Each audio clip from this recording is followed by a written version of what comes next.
Okay, we are live. Welcome to my Commissioner Evaluation Podcast. I'm John McGlynn. You can find me on the Twitter machine at JohnMcGlynn75. Today, I have the pleasure of talking with Jeremy Popelars. I'm sure I said that okay, but who you can find on the Twitter machine at PopesFFH. I'll ask a few questions, and then we'll dig into an article that Jeremy recently wrote that caught my eye about starting a new Dynasty team. Then, as usual, we'll evaluate a team to see what we would do to recommend either a rebuild, remodel, the roster that was supplied, and then the steps that we'll take to do it. So let's get into the introduction.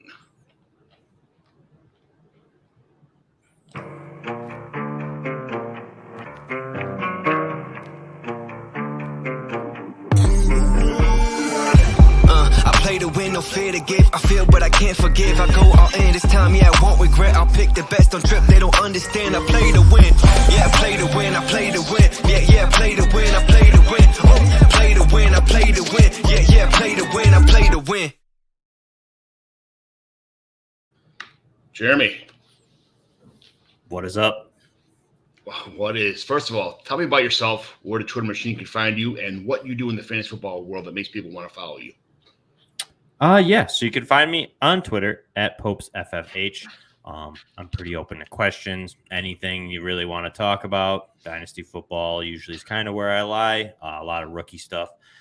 But yeah, I mean, most of my stuff right now is rookie threads. That's probably, I would say, what most people know me for. Other than that, maybe just my keen personality. I don't know. I love your rookie threads. I was reading them last couple of days. As you pump them out, they're it's cool to follow along. What's your favorite part of this? Oh, go ahead. Oh no, I was just gonna say, yeah, it's been a struggle. You know, I've been dealing with some stuff in a personal life, and it's just like been kind of like hectic trying to get more out. I was hoping to get more done sooner, but it looks like I'm gonna be cutting it close to the draft again, like last year. Life gets in the way sometimes. It off too much. Yeah. My schedule for work, my stuff going on the outside of work. It's freaking work. It's terrible. It's sometimes you had all these this great vision of all the stuff you want to say, and then next thing you know, it's a week later and you've had 1 second to do anything with, and here we are. Like, oh geez, I have 30 other things in my head now. Which one do I do? Yeah, exactly. What's your favorite part of this whole fantasy football experience for you? The plain old redraft leagues, DFS stuff, best ball, dynasty leagues, W leagues, podcasting, writing, something else? Yeah, I mean, I think ultimately it's always fun. I think everybody starts, whether you're a content creator or not, you start playing the game. I think that's the key. I love Dynasty football. I have some Devy stuff. I don't really play a ton of it, but I just prefer like Dynasty, and I just enjoy following the rookies coming into Dynasty. But I've always grown up on Dynasty. That's kind of like where I really enjoy it. But I love helping people and just writing content. It's fun. It is fun. It's by far my favorite hobby now.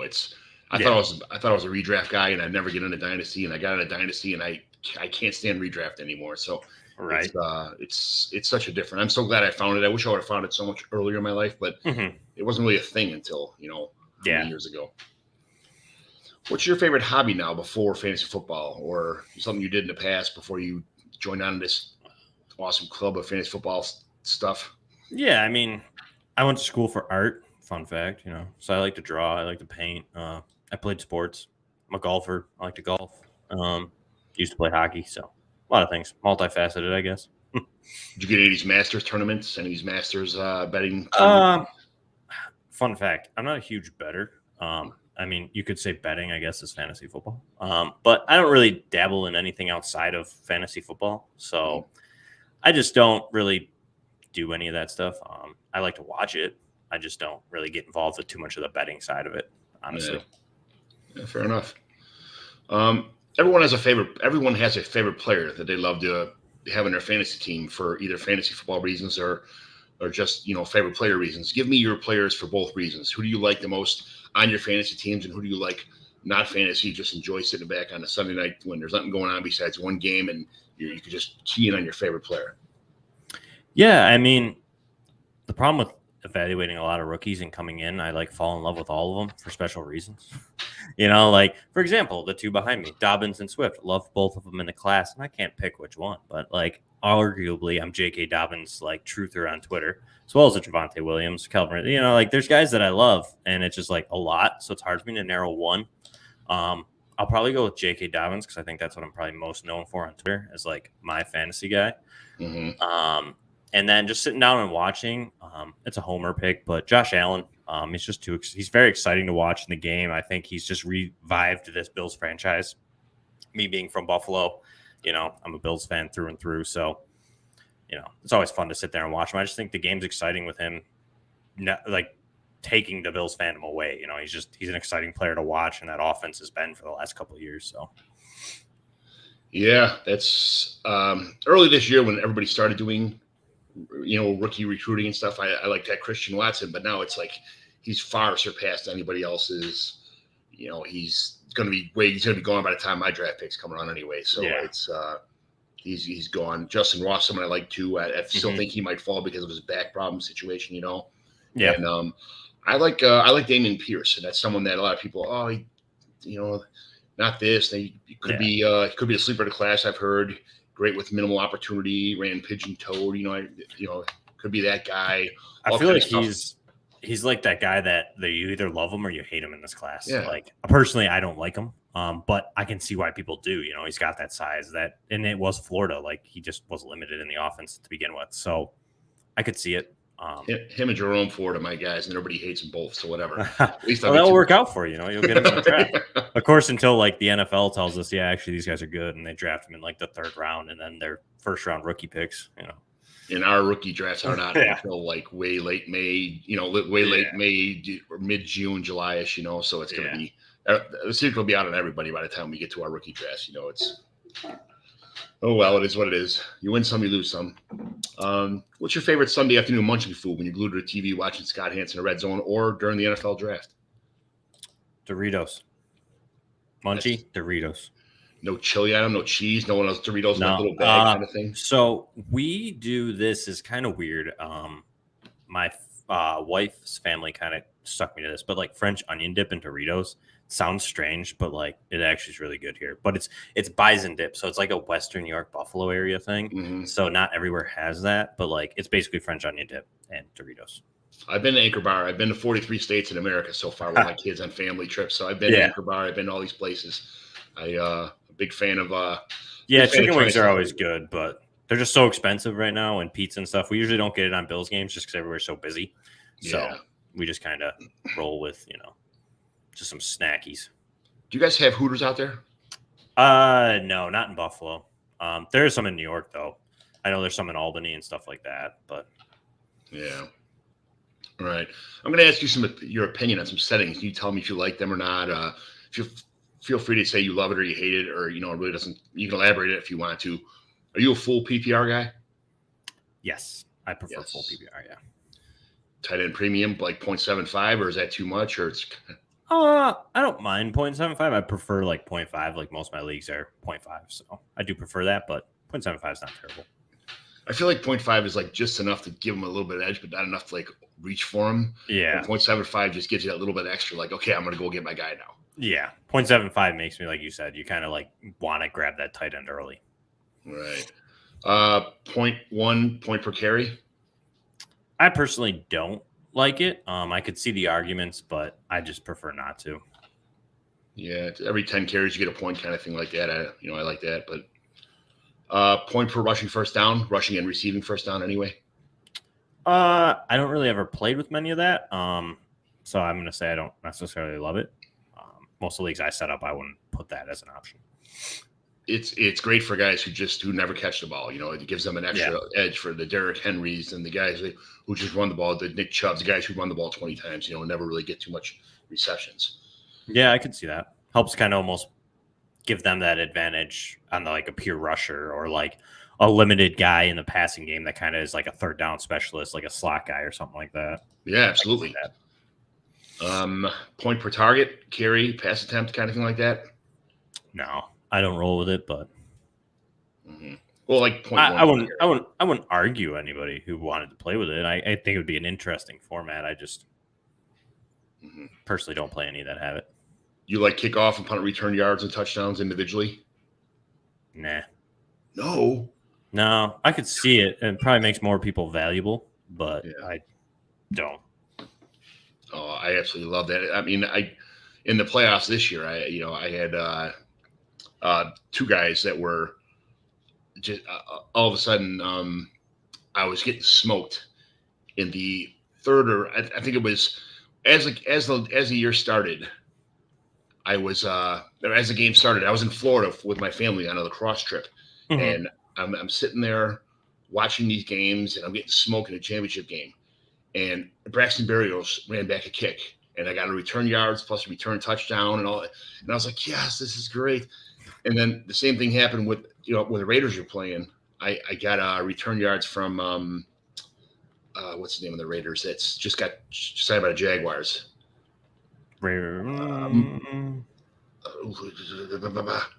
Shoot, I don't remember. I know who it is, but I can't remember.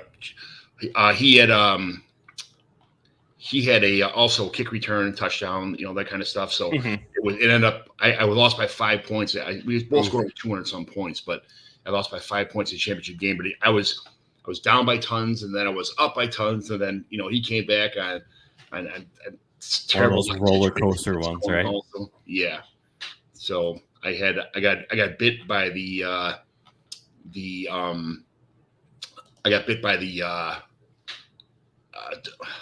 the hell's Amara St. Brown game where he had like 5 touchdowns and all that shit.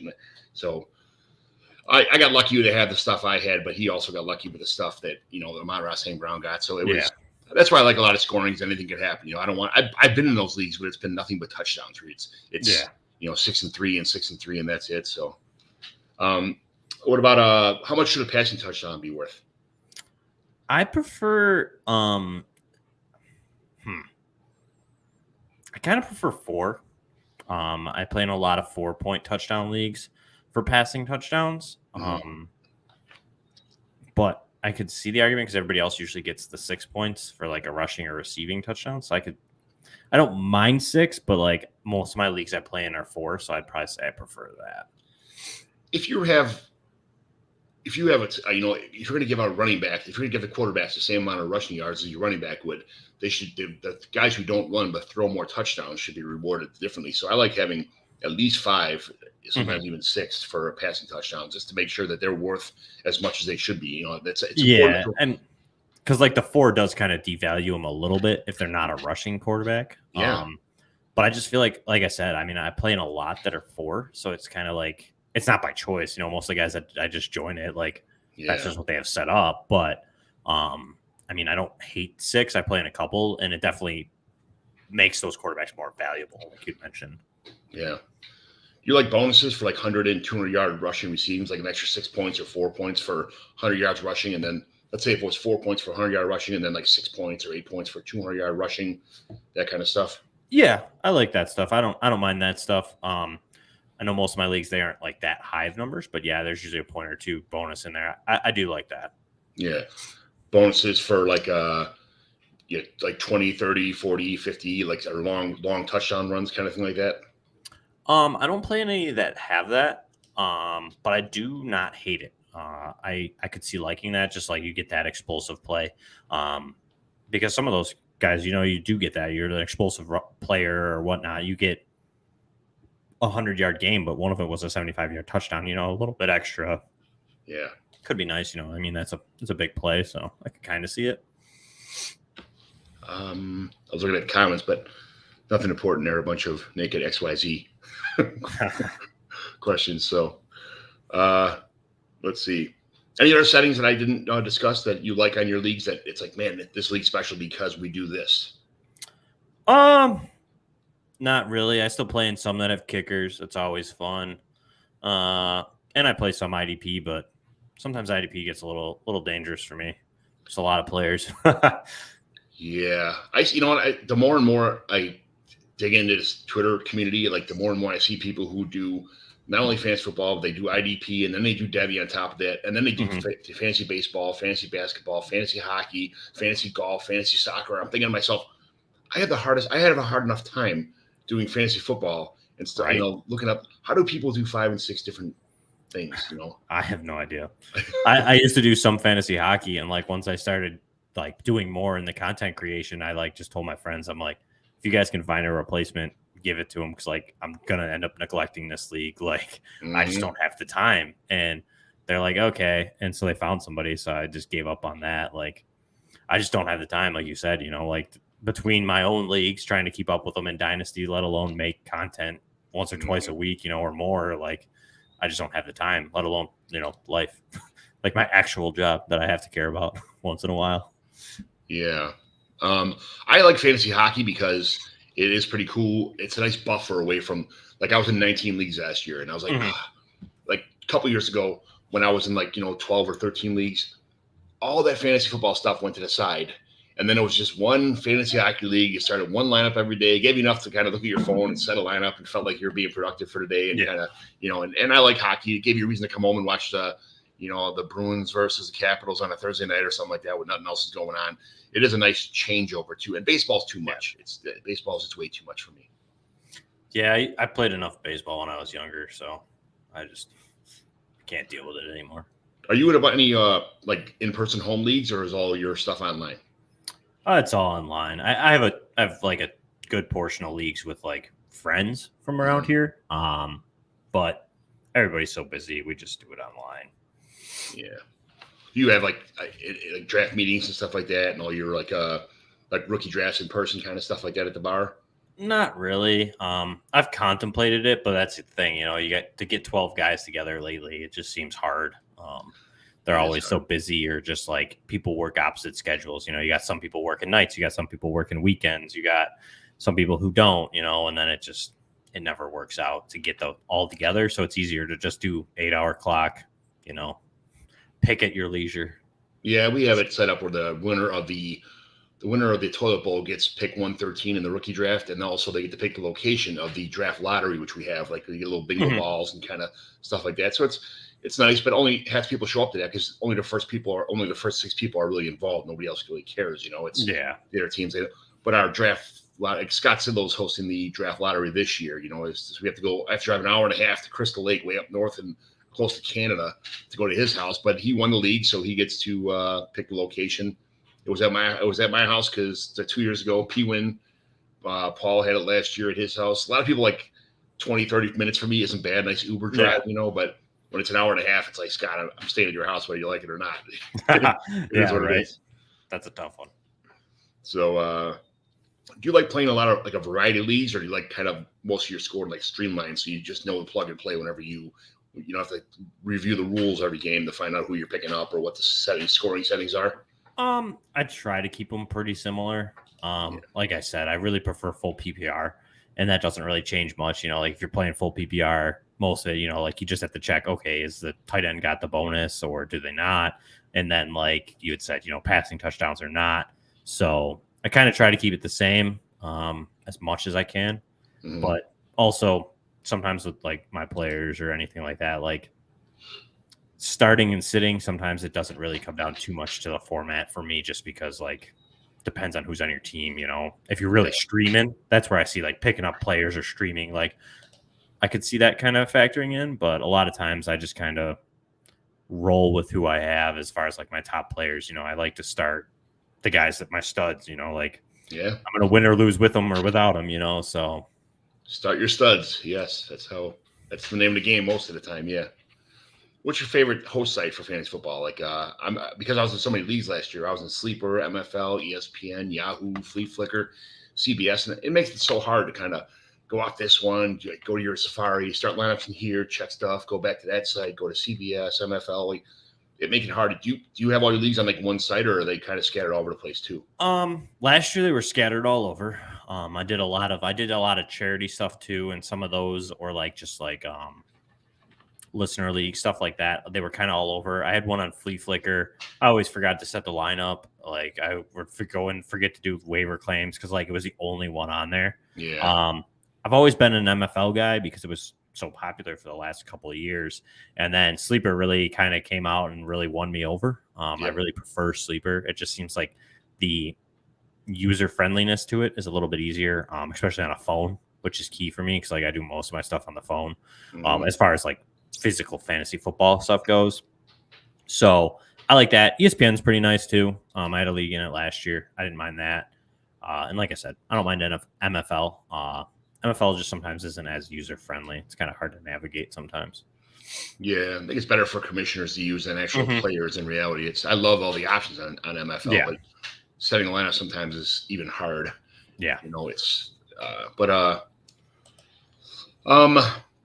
what do you like deep rosters, like 30, 35 man rosters, or like 20 man rosters? Like, what do you think is your ideal league? Most of mine, I think we roll around 25. I feel like that's a pretty good number. 25 to 30, I kind of like, just because you end up usually a lot of times in Dynasty, you'll have some taxi squads. So you get like 3 or 4 spots there. But sometimes you get some players you want to hold on to. And in Dynasty, you got year over year, So like having a decent bench size is nice because you can stash some of these guys for a little while and you don't have to drop them to like just get your waiver wire tight end for that week while you're trying to win in season, So having a little bit deeper kind of helps. At least that's how I feel about it. So I prefer a little bit deeper. I like 30-man rosters. Some of the teams that are 35-man, 12-team rosters, it gets a little bit stagnant sometimes, and you really got to, pry guys away from, people who are in tons of leagues just draft. And some people don't like trading. I love trading. I love the activity. Every day I'm sending probably 10, 15, 20, whatever trades around just to see if I can find some chinks in the armor of people, But some people just hate trading. They never send offers.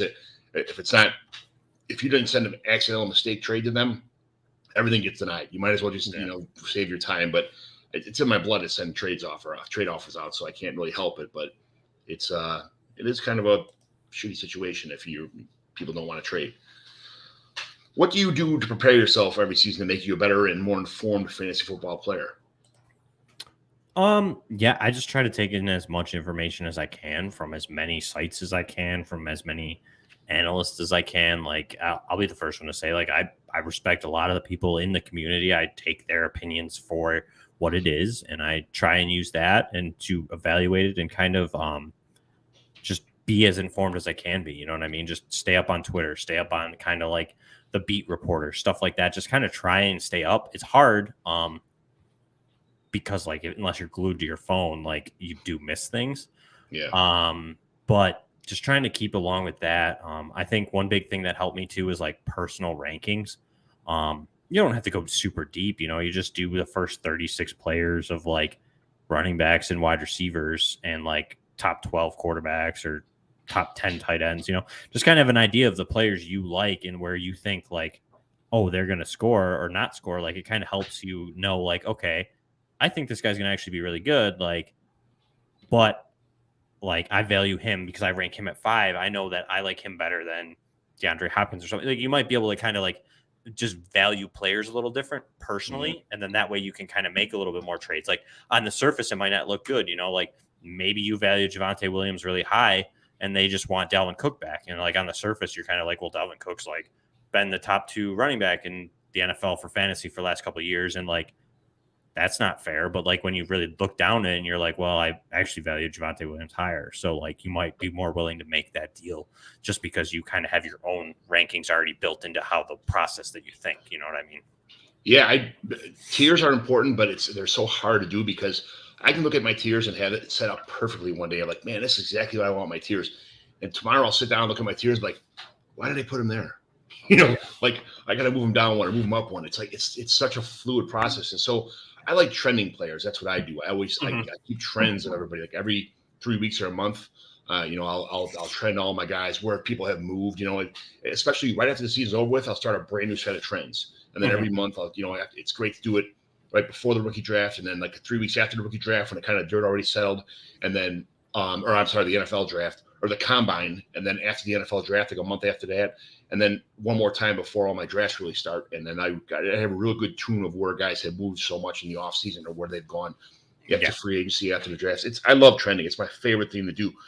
But I'm trying to get a hold of like Peter Howard and Dave Wright, Spaceman. Like they're trying to show. I'm self-taught on Google Sheets, and those guys all use the upgraded version of Sheets, whatever that. Not Sheets, but what's the other one? It's like Sheets, but like comes with a Word. Excel. Yeah, they use Excel, and they're just. I mean, they're telling me like, oh, you got to put this here and the equal sign and the money sign and pull it over 3 things and then slap your head twice. And, it's like, what? Like, Yeah, I'm not too crazy with Excel as far as that goes, like formulas and projections or anything like that. I've dabbled in it. It's confusing to me sometimes. It makes me want to take a class. It makes me want to take it a class, but I don't know if I should take like Computer 101 and like, sit in a class where they're telling me how to right click a mouse, or do I got to go to like jump to like all the way to like, a codes class and still be lost because I don't know half the terminology. But I do envy those guys who know how to use those sheets, and they could do every person. Like you've seen Coach Bruce has all those sheets coming out from all, he's got tons of people. They could do everybody, all their favorite analyst rankings in about 10 minutes. All the stuff I do that takes me 4 hours per, this guy's running backs, receivers, quarterbacks, tight ends, and then the top 50. They could do all that stuff combined total, what it takes me to do one set of rankings from one person. And I'm so envious of that they have all the rest of the free time to do all their stuff. But I have fun doing it. So, whatever. That's what it's all about. Exactly. Let's see.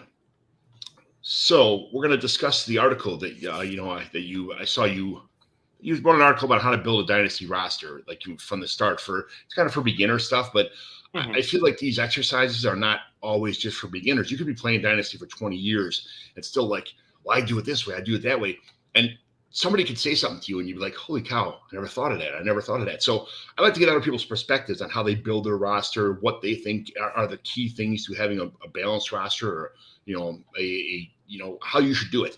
I noticed a couple differences I have in what you had said. That's why it intrigued me. So I wanted to question you about some things about your perfect, your roster anyway. So what is the perfect roster in your eyes? A 12-team, 30-man league, no kicker, no defense. What is it? Is there like a number of certain running backs, receivers, tight ends, quarterbacks? Is there like I try to keep 10, 5, 7, kind of stuff like that? Or what do you like to do?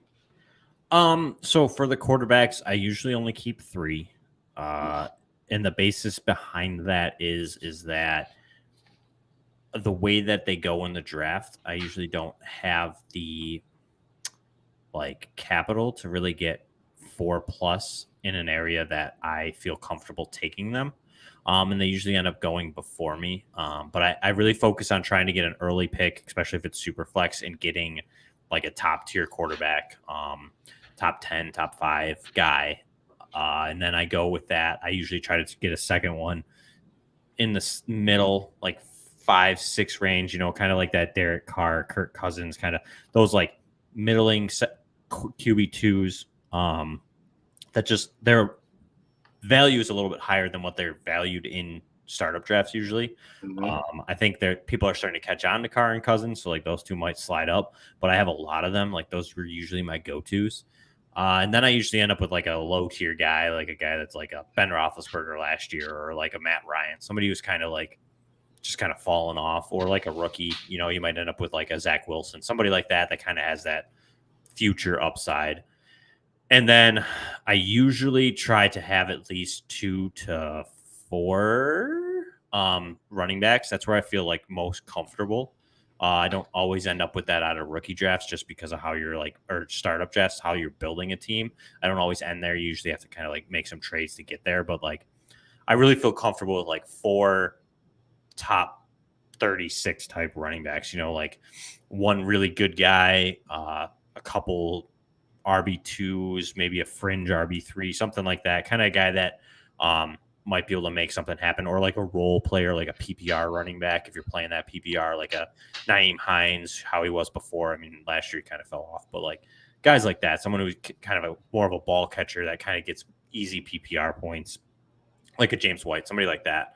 And then obviously adding a couple handcuffs. So I usually end up with like 6 or so running backs. Running backs, I also end up with a lot more sometimes too, because like those are the waiver wire ads for me a lot of times. Yeah. I usually add running backs off the waiver wire more than wide receivers, just because like the injury rate, the turnover rate, and like those guys kind of find a role. 1 week they might be the starter and get you 25 points. The next week they're pretty much done. So like you hold on to them because there's like that chance, but like their value kind of depreciates. And then wide receiver, depending on format, if it's just a 3 or start 2 with 2 flexes or something like that, I'd probably have a majority of wide receivers. more middling wide receivers. Kind of, I shoot for one early guy in like the second, third round, depending on how it falls out, and then the rest are all kind of like wide receiver 2/3s with upside that I shoot for and kind of wait on. And then I usually wait for tight ends, just because of how high they go. I usually am taking a running back when they go, so I kind of end up with a guy like a Irv Smith or a Cole Kmet or a Noah Fant or a Dawson Knox, somebody like that. And I usually hold but going that route, I end up with like 3 or 4 tight ends because you're worrying about streaming them because sometimes they disappear on you or something like that. So I end up with a little bit more on the tight end. So that's where like the quarterback number comes down because like I'm constantly rotating tight ends depending on matchups. So yeah, we're going to evaluate one of my teams actually later in the show. So we'll kind of see what my train of thought is. But John Hogue would strangle you right now if he saw you on the show because he has. If you don't have 7 quarterbacks on your roster, he's he goes nuts. He flips out. He's a super flex dude. Obviously, it shows super flex, but he can't believe when he sees people in super flex with only 3 quarterbacks. He's like, "What? How do you do that?" Yeah, I think the one that I have the most is like 4. I just don't roll with a lot. I just start the same quarterbacks. I mean, I guess if I get an injury, I'm always running the waiver wire for the backup. Hopefully, they're there, but like, I don't know. I just. No, that's the way. I mean, I think we had to start up 2 years. Well, it was last year. It was 2 years ago. Was one, and my first running back I didn't draft. It was Ramondre Stevenson, like round 14. It was all quarterbacks and wide receivers and tight ends up until that point. Running backs, I don't really care about. They'll come in. Yeah, and it's not a bad form to build a team. I mean, like I mentioned even in that article, like the quarterbacks and the wide receivers and even the tight ends, they give you a longer production window. So like. Getting those guys isn't a bad thing. And then usually you can kind of make a trade if you really have to. Or like you said, you can pick a guy up off the waiver wire or some of these young running backs hit. And, you got him, like you said, late Ramondre Stevenson. He's in a year, possibly this year, he might end up being really valuable in fantasy football. So, yeah, I played in 2 quarterback leagues almost my entire, like how do you call it, like fantasy football career. So when Superflex came around, we made the switch to Superflex in a bunch of leagues. And it's not as strangling, but I think that deep embedded in my head about the quarterbacks are so important because the 2 quarterback history I have really kind of makes me be more of a quarterback guy than most people. And it's probably a fault to some ways, but that's something I'll probably never, ever be able to shake. Yeah. And it's not bad. I mean, if you really had to trade one mid-season, I mean, you can usually get a king's ransom for him. So you discussed the age of your teams and some preferences about younger and older players, on a balanced team. I'm always in like win now, and I love selling my picks off to get what I consider proven talent. I'm always in win now, and I love selling my picks off. Like, what's the pros and cons of like my process or your process or what is your process for like picks in the future? One thing I usually live by is like I try to hold on to my first round picks. And the only reason is because you never know what's going to happen. I've had really good dynasty rosters get absolutely decimated by injuries and just like destroyed and end up with like the first pick. So on a team that I thought would have been the championship team. So for me, I kind of try to hold on to like that first round pick if I can. And usually when I go to sell picks, I wait till the draft. That's also why, because on draft day, you usually get the most value. Like last year, it was a home league, so like it's not like the best value. I mean, but I got it's good value for me. It's not like a realistic trade necessarily. I mean, maybe this could happen otherwise, but I ended up getting DeAndre Hopkins, or I got Derrick Henry and Deebo Samuel last year before he broke out for the 1-8 in a super flex for him to take Zach Wilson. Wow. So now I like Zach Wilson, but I don't know. Not that's what I'm saying. What I mean? And I wanted Javonte Williams there because like I love Javonte Williams, and I passed on him because like Derrick Henry and Deebo Samuel. What I mean? That team got good real quick. So like it was. For me, I've always found the most value in rookie picks is like draft day because people fall in love with these guys. And a lot of players don't know in dynasty leagues, unless you're in like an industry dynasty league or you have some friends who like really dive into this stuff. Like no one pays attention. Like most of my home leagues, I have barely heard like a peep since the season ended. You know, they're not going to start looking at it until the draft rolls around. And then all of a sudden they fall in love with like, you get guys who fall in love with like Trey Sermon last year. I traded 2 firsts last year at the tail end in a 1 quarterback league for Stephon Diggs. And he took Michael Carter and Trey Sermon. Ooh. So that was the deal for Stephon Diggs. You know what I mean? Like, yeah, Diggs is older and it's 2 first-round picks. But when you're on the draft board and you see who's left, like the way that trade falls out, now you see a year later. And I mean, Diggs is a way better value than both of those guys at the moment. So, I mean, people like to get running backs early, you know, when they already have like a set roster. You know, they want to draft nothing but running backs later on. But you know, Sermon did have so much hype going into the draft. You know, landing spot, everything was going his way. So I get where people were over the moon, but there were so many bad conflicting reports on him too. So I wasn't really a Sermon guy.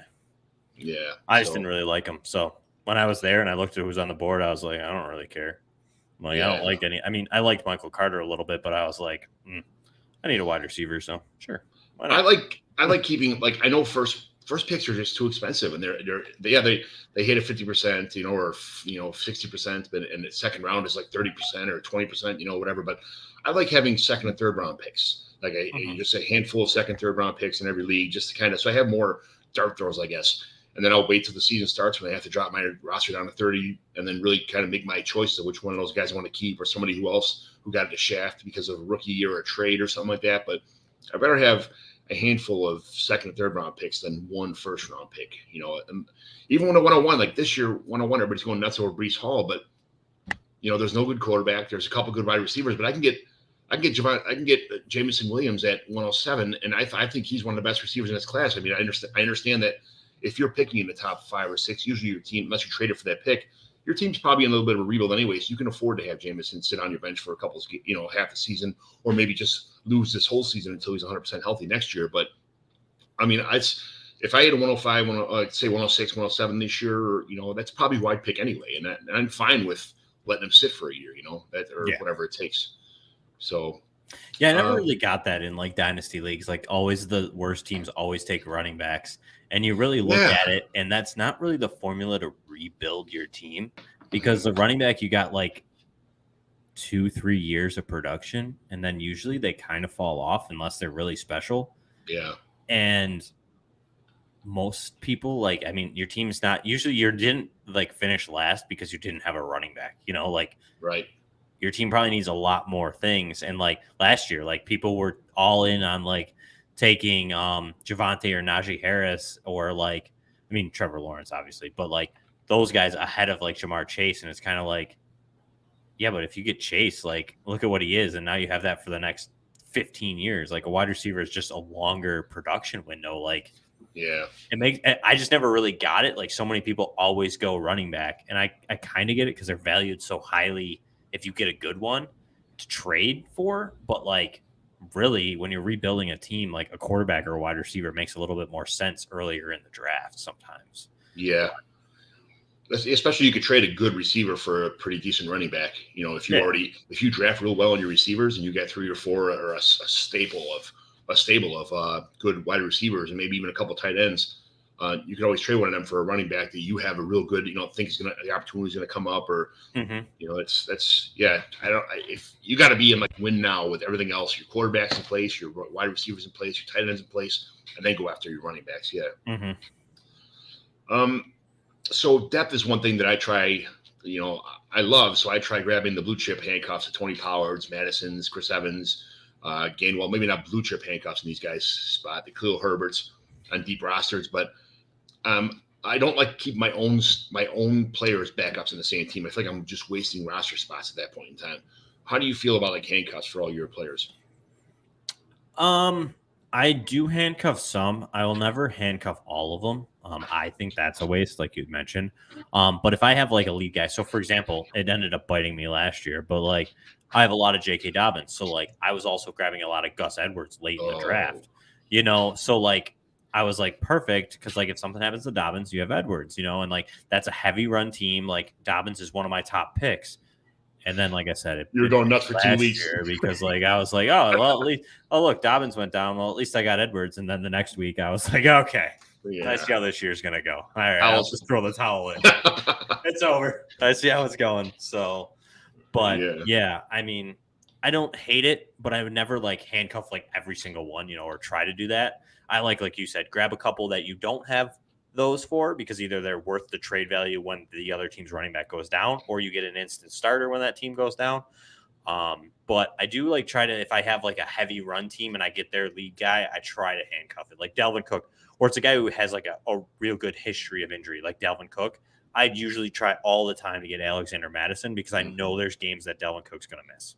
Do you know what I mean? As sad as that sounds, but like he tends to miss a game or two a year. So for me, it's worth it to sit there with Alexander Madison just because if he's my guy, you're taking Dalvin Cook in the first or second round, like he's a big part of that team. And to have Madison, at least when he goes down, who usually gets 25 points when he goes down, 25, he almost gives you what Dalvin Cook does. So I have been sending out trades for Madison every day, probably, and every, probably at least for the last 3 months, Alexander Madison. But the owners of Alexander Madison know what they have in Alexander Madison. So, I mean, it could be if the Vikings draft somebody or, trade somebody or something happens, it's a blessing in disguise. I didn't get them, but I've been offering a pretty good amount of stuff for like Mitch Trubisky for Madison and like a decent receiver or something like that. Nothing terribly crazy, but it's a starting quarterback for a guy who only had 2 quarterbacks. So I figured I'd take a shot at, stuff like that all the time, and I just get laughed at or denied right away or, that kind of stuff. And I'm trying. It'll happen one day, I hope, but I don't, no time soon with the guys I'm trying to trade with. Trading is so hard in leagues. It really is. I even touch on it, I think, in the article. Like, it's just so hard just because everybody values everybody differently. You have people who are like, why would I trade this guy for this? Like, this guy could be good again, or like, like they just believe in it or they believe in the player and you just can't get any good value or anything. And sometimes it's just so hard.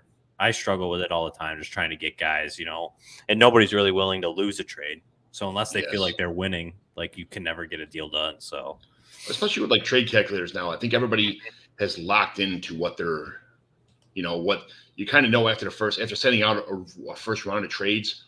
I wish I knew what trade calculators everybody used, so I could like buy that trade calculator, look at it, and like, this trade goes through by like 100 points. Like I noticed that Alan Lazard is worth 0 on the Dynasty Nerds calculator this guy was showing me the other day, and I'm like, really?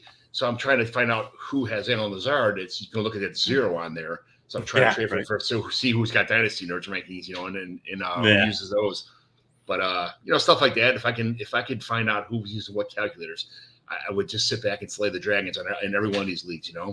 Right? Just buy all of them. Right. So every week we evaluate a team to send in by a listener, decide if it's a simple remodel or rebuild or full scale rebuild. What's the team's biggest needs? Who's your keep trade cut guys? Who would you trade to improve this team? This is one of my teams from a league that I have. So I'm going to hopefully get the right one on here without showing any bad screens. But I'm going to share this screen, and then we're going to kind of go through like what you would do. I feel like I need a little bit of outside entertainment here on how to maneuver. Who should I trade? Who should I cut? And I'll tell you my draft picks and stuff too. You give me some ideas. I usually do with other people's rosters, but I figured I'd do with mine for a change, spice things up a little bit. So let's share the screen.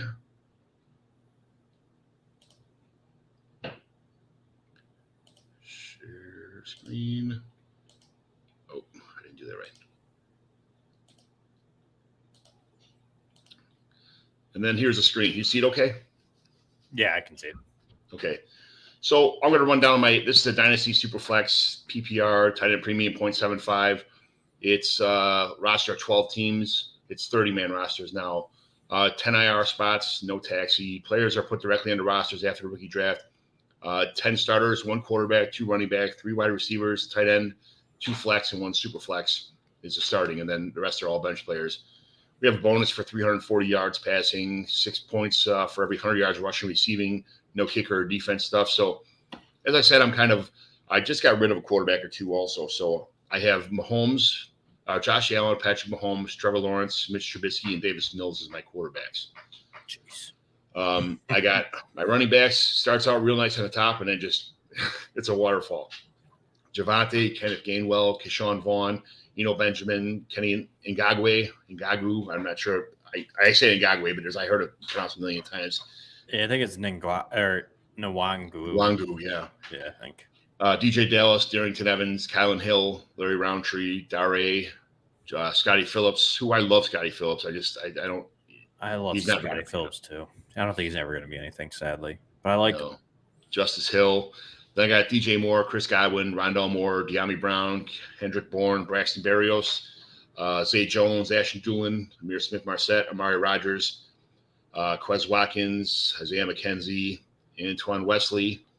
And then I got Hawkinson, Gesicki, Brevin Jordan, Hunter Long, Colin Granson, Harrison Bryant, Josiah DeGura, and Jacob Harris, which I know I have way too many times in this league, so that's going to change. But nobody wants any of the last 3 or 4 tight ends. I don't blame them, but I can't get rid of. I like Harrison Bryant, so he's probably not going anywhere. I like Colin Granson, Hunter Long. I don't know what's going to happen after Gesicki this year after his franchise tag's up. So I'm going to kind of hold on to him. Brevin Jordan I like a lot, and Hawkinson. But I traded away, this year I have 311 and 401, and then next year I have a second, a third, and 23. But I made a trade earlier on I traded away a first this year and a first next year, and then a couple players who were pretty good, actually. Mike, it was Deebo Samuel before Deebo Samuel broke out, yeah. And Mike Evans from the Buccaneers. And I got Josh Allen and Javonte Williams in that deal. So I don't have any picks because I traded them all away for those 2 players. But I don't care. That's who I wanted. It is what it is. Like I said, I like to go after, get rid of picks from people I know who are proven commodities. So I didn't have any picks last year. I didn't draft a running back until, around 12, like I said, and he's already gone. So this is I love having quarterbacks. If you see Josh Allen, Mahomes, and Lawrence, I probably don't need Trubisky and Mills here. I think Lawrence is probably going to break out this year. If he's finally getting some help, if not break out this year, then probably the following year. So I'm okay. I got nothing but time to wait behind Mahomes and Allen here. So I'm good with that. Trubisky, anything could happen. Davis Mills, a 5-star recruit coming out of high school. Everybody's down on him. I'm not sure. He had a lot of the same stats as Mac Jones this year. The Texans are in rebuild. They might sit with Mills for a year or 2 until they really are ready for a quarterback. So, I think Davis Mills gets a shot this year. I don't think they take a quarterback. I think they go elsewhere, build around him a little bit, and then if they're bad, they get that chance at C.J. Stroud or Bryce Young, somebody else. The quarterback class is a little stronger in 23, so I could definitely see that. And Trubisky, who knows if it is the Bears that was the problem, and he comes here to the Steelers with a lot of talent, a good running back to dump off to, some good receivers. And I mean, you never know who Pittsburgh is going to bring in this year. They seem to draft a stud receiver every year in the draft. So if they get some offensive lineman and another receiver, Trubisky may be, a lucky dice roll for what I paid for him anyway. So yeah, I'm okay with that, And then my running backs, I'm not really there yet. I'm trying to trade Javonte, but I'm not even getting close to anything I want for him. So he's going to be on my team until I do get something, a couple receivers or, I don't know. I think I'm pretty good with my tight end situation. So I want a couple receivers for Javonte and then maybe wait for next year, picks receivers, one in a deal. Yeah. But I like Kenneth Gainwell. I like him a lot. Not that he's ever going to be – he's a good RB3, I guess, for a team. I'm okay with that. If something happens to Lombardi Lenny, maybe Keyshawn Vaughn can pan out or something. Yeah, definitely am interested to see what the Bucs do because right now Vaughn is, in theory, the second running back, yes. And I think that it depends on what they do with Fournette. If he gets hurt or do they bring in a running back in the draft? I don't know. They do have a lot of needs in some other spots. So, and I don't think they have a ton of, they have a pick, I think, in every round, but they definitely could probably bring a running back in. I don't know what that means for Keyshawn Vaughn. Depends on when or where they go, but I don't know. Vaughn is a good hold right now for me. I just think that I don't think he's uber talented. I don't think he's ever going to be a guy, but I think that there's definitely potential for this year for him to be valuable in fantasy football. But like you said, he's kind of in the same boat as Gainwell, like a flex play or RB3 kind of range and less Leonard Fournette goes down, and then at that point he becomes a top guy, I think, just because of the offense and the way that it's going to be run. I feel like I have a lot of these guys, like Eno Benjamin. I like him a lot. I don't love him, but again, he's like an RB4, something like that. That could be something else, or RB2 if something happened, And it's another situation, he's technically kind of the second guy on the roster right now, and like if something happens to Connor, who's a guy who does have injury history, I mean, he could step into a lead role and be something pretty valuable. Obviously, the draft will tell if the Cardinals add somebody or they bring in a free agent of some sort, but like, there's opportunity there for all these guys that you have on this roster. So that's like Kenny Wangu, like him. Like I feel like Dalvin Cook. If there's any kind of legal problems with Dalvin Cook that we saw, like kind of rumored about, when there's smoke, there's fire with that kind of stuff. I don't know what's going on, but I figured if Madison's the next guy up, but Madison is always still not a guy. I'm not sure of his injury history or what he's going to do if he can carry the workload. So and Wangu's he's a special athlete as far as I'm concerned. So. I like him. DJ Dallas is nothing special, but if something happens to Chris Carson, he's number 2 on the if Chris Carson doesn't come back, he's number 2 on the depth chart there, I believe. So I love Darrington Evans. I know he's number 3 on the pecking order on the Bears right now, but this is 1 year. This is Montgomery's last year. I'm not sure if they're going to re-sign him with the situation they're in, kind of all rebuild mode. So I honestly think they're going to go with their backup, Khalil Herbert, and then they might just leave Darrington Evans on the Bears as the backup to Herbert, and I'm okay with that. Another situation where it's a good running back. Kylan Hill, he's number 3 on the depth chart in Cheesehead land right now, but another guy that I always liked before, and I'm just, I was kind of mad when they took a running back last year because I thought Kylan Hill would have been, the guy, but he's had some injuries. Larry Roundtree's a guy I like a lot too. I think he's also number 2 on the depth chart, and no, he's number 3. Well, he's like arguably 3-4. It's kind of like a mess there, and the guy behind Eckler, like Justin Jackson flashes at times, but Larry Roundtree brings a little bit different stuff, but Roundtree seems a little bit better than Josh Kelly, the guy they took the year before. So it's kind of like they're kind of all a mess. So I don't mind it because like Roundtree's probably pretty cheap too. So like he's a good dart throw because if Eckler goes down, I mean, they're all pretty valuable depending on who gets that role. So, yeah. Dare just went somewhere, right? I don't think I updated there. He's not in Houston anymore, right? No, I think he's still in Houston. He just went there. He was with Jacksonville, I think, last year. Oh, yeah. Okay, yeah. And Scotty Phillips and Justice Hill, we talked about them already. I'm not sure.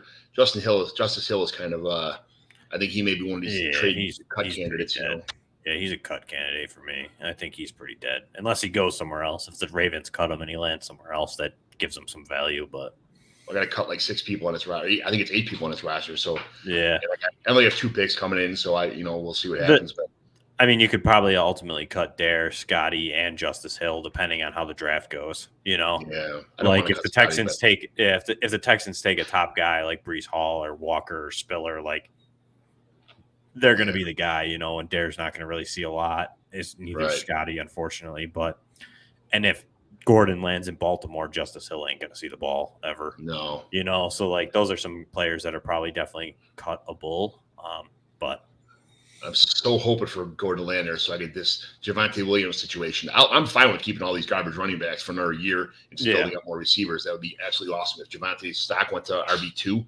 Yeah, that's where I think people are still just crazy high on him. Like there's a lot of value out there to make, arguably to trade him away. Because I know, like I love Javonte Williams, but people keep giving me shit because they're like, if they really wanted Gordon back, they would have him already, and like the Broncos aren't going to take a running back. Like that's stupid. But I still really valuably think that they might take a running back in the 2nd or 3rd round this year in the draft if they don't bring him back. Because Nathaniel Hackett's been very open about saying that he wants a stable of running backs. Like they think Javonte Williams is good, but like he's young. There's always that ability to split. And look at what he's done. I mean, in Green Bay, it's been almost an even / slightly heavy towards the lead guy type thing, but they've always used 2 running backs, and I don't see him being like, okay, Mike Boone, you're getting on this ball. You know what I mean? Like, I really think they bring somebody in, and I think it's going to kill that Javonte Williams, like, super hype. But it's tough. If they don't, like, I agree. I think he's, like, going to be super high, too. But I don't want a guy that's going to carry the ball. I mean, for fantasy-wise, I'm kind of selfish, but for long-term dynasty-wise, I don't want someone that's going to touch the ball 35 times a game. I don't want him to get hurt after one good year of fantasy football. I want someone that's going to have 20 carries maybe at the most, and a good game, solid production. That's what I'm looking for. And I think Javonte can hopefully do that. Yeah, and he did it with a split backfield last year. He did it in North Carolina all the time. I'm not saying he's going to be invaluable, but where people have him as like RB3, like I love him, but like RB3 seems a little wild unless he literally has the lead role and is getting Dalvin Cook usage, 90% of the touches, like then I can see it. But like if he ends up in a split where he's 60-40, like he's not going to give you that. He's going to be lower RB1 if anything, Well, for my trading purposes, just do me a favor and repeat after me, okay? Javonte Williams is going to get 30 carries a game, all right? All right. Javonte Williams is going to get 35 carries a game. See, I told everybody. This is 200 the game, 4 touchdowns. He's going to be a monster. Awesome. This is great. Listen to that. Let's go. Get them trades coming. Yeah. So my receiving core here, DJ Moore, Chris Godwin. I like Rondell Moore this year. Hopefully things open up for him. De'Ami Brown, again, someone I crossed my fingers for. Kendrick Bourne is someone I think is overrated. Barrios has got a new contract. Zay Jones. These are wide receiver, low wide receiver 3, high wide receiver 4 guys that can produce any on bye week guys, stuff like that. Ashton Dulin is someone I've liked since day one. I just don't understand why they call it offenses. So, did Dulin sign with the Colts again? I'm not 100% sure, so I don't want to give you the wrong information. Yeah. I think so. I think he's. I updated these like 2 weeks ago, and I haven't probably 3 weeks ago, and I didn't. I haven't double checked all the landing spots since then. But Amari Rodgers, I'm waiting for him to. I feel like it's a lost cause, but I'm not just going to cut him, and nobody wants to pay for him, so he's going to be a hold for me. Quez Watkins, same thing. As of right now, until they bring in 2 more guys to the Eagles, I think he's probably the number 3 next year. Worst case scenario. I think he plays before Rager if they bring a guy in the first round. Yeah, Isaiah McKenzie from the Bills. I don't know what the Bills are going to do. I don't think they're going to bring any more, possibly one more receiver. But McKenzie is another like he's a mid to low like 4. But I mean, he's like a 4 receiver. But in the case of an injury, he could step up. I think. I think you're pretty safe with Isaiah McKenzie. I think he might end up being the wide receiver 3 in this offense for the Bills, just because of where they need help elsewhere. I don't know if they draft one. Like the first round, I have them pegging. They're going cornerback, I really think, just because of what they lost in the offseason. And then when they go to the second round, they need help at running back. Singletary looked okay, but they need help. They could use help at linebacker depth. They can use help at even cornerback again. Like there's a lot of depth that they need in that secondary offensive line. They got some good guys, but they still could use another one there. So don't know if they're going to have the ability to go wide receiver. They might, but I really think Isaiah McKenzie has a chance to win that wide receiver 3 spot where Cole Beasley was, and he could end up being a real good value. But I feel like I have a whole stable of like decent wide receivers here. I'm talking about my running backs kind of. I feel like I have a decent lineup here, but just not special. It's and it's like a lot of these guys that are close. Like De'Ami Brown. I like him a lot. It's just waiting for him to break out. I think that he could be good. It's just is he going to get that opportunity, and is he going to take advantage of it? Braxton Berrios, another one that's kind of no one really saw him coming. Everybody's like, okay, he's a weekly waiver guy, and the Jets pay him a lot of money. I think he's going to be used a lot in that offense. So I just Zay Jones is one that's kind of what's going to happen. He kind of flashed again, but we know that he kind of flamed out in Buffalo. So what are you going to get? Amari Rodgers. He could be something now that the Packers have Alan Lazar and him. There could be something that's there. It depends. What do they do in the draft? So there's a lot of guys here that could pay off in the long run. It could be the Aaron Rodgers doesn't like rookies kind of thing, like I've heard before, and that he didn't really give Amari a really good chance. I hear Amari's real slow, and I hear he didn't know the routes, and he wasn't serious at practice, and kind of stuff like that. You never know. Everything just kind of pans out sometimes. So at least I have a chance with this guy who has he's in a spot where he could produce. So a kind of under the radar guy, Antoine Wesley. Also, he's a red zone threat. He's always catching touchdowns. He's but the Cardinals have lost a couple players, so he may be able to get kind of stuffed in there somewhere as a fill-in guy. But who knows? Then I got Hockenson, Gesicki. I like Brevin Jordan, but I think I like him too much. That's my problem. Hunter Long is someone I'm waiting on. Calvin Grant's I like, and then Harrison Bryant, I just think that if he would have had the opportunity, he would have had it this year, and I don't, or he would have had it this upcoming year. But they re-signed what's his name, so he's back to number 2, or they brought in. They re-signed Njoku. Yeah, so I think Harrison Bryant's still going to be, instead of the number 3 guy, he's a number 2 guy now. I was hoping he'd be the number 1 guy, but that's not going to happen. Degura and Jacob Harris are cuttable assets here as far as that goes. So yeah, like I would hold on to Harris. I mean, it's tough because you have a lot of the same type of tight ends that are like they're there and they're like good prospects, and there's a chance they can be good, but it's all going to come down to opportunity and taking advantage of it. Like Brevin Jordan, I like Brevin Jordan a lot, and he flashed there with the Texans, and like if he can hold on to that, he's going to be pretty valuable, I think, for a tight end position. So like I like holding on to him. I really liked Hunter Long, like you had mentioned earlier. It's just going to be, does Gesicki walk next year? Do they re-franchise tag him or get a deal done? Like he's kind of in limbo. Kylan Granson, I really like. I think he could pop forward this year, especially with Matt Ryan there and the fact that Jack Doyle retired. Like Granson's a good chance to like really emerge at that tight end position, a former wide receiver. Like he's a player that I would keep an eye on. For me, DeGuara, like you could probably cut him. I think the Packers take a tight end possibly in the draft. I have them taking Trey McBride in the second round.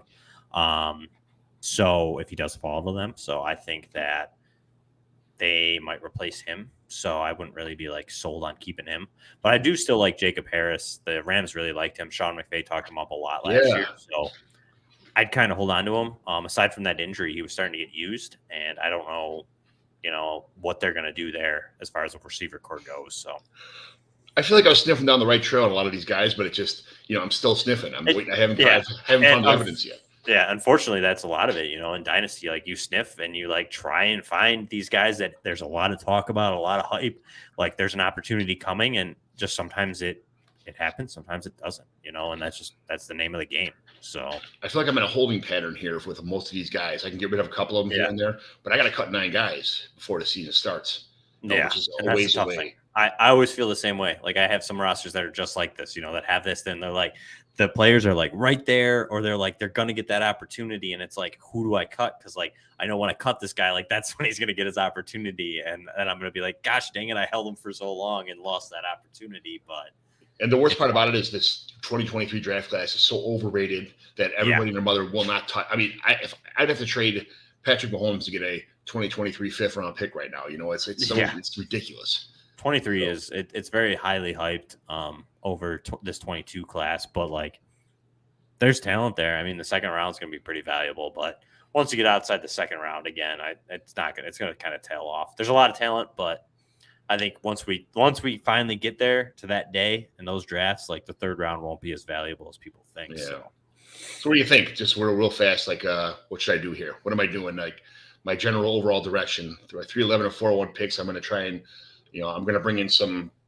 If there's no receivers there, this is kind of running back. This is like RB3 territory. This is, and I might be able to get my guys here that like Pierce or we'll see how it pans out. But 311, I think Justin Ross will probably be there if you really want him. I think he would be around there, especially with Lawrence when he pairs up with Lawrence again. That'd be outstanding. You'll see some running backs in 311, 401. You'll see a chance of running backs, some tight ends, but wide receiver kind of dries up pretty quick this year. But I mean, I would probably keep all the quarterbacks. I like them all. I would maybe see if there's a really quarterback needy team. Like maybe you could move Davis Mills. I don't see him as a long-term answer. Mitch Trubisky, I think, has a better chance of being like a multi-year starter than Davis Mills. So I would probably try to move him, if anything, if there's a quarterback needy team. The running backs, like I mentioned, I would probably get rid of the bottom 3 because you got to cut 9, you said. The rest I still like. I like a lot of those guys, kind of what you mentioned. Benjamin's an interesting one. I don't know if you have these in order of how you like them or not, but like I would probably cut Benjamin. I just don't know if there's really going to be anything there. I think the Cardinals add somebody behind Connor. I don't think they're really in love with So I'm more on the favor of cutting him, but like if you really like him, I could see why you'd keep him. And then the tight ends is where it gets tough. Like the wide receivers, I'd probably hold most of those guys. Yeah. Just because they're all really close to, like you'd mentioned, they're like those fringe guys. Kendrick Bourne, I think would probably be cuttable if the Patriots add a wide receiver.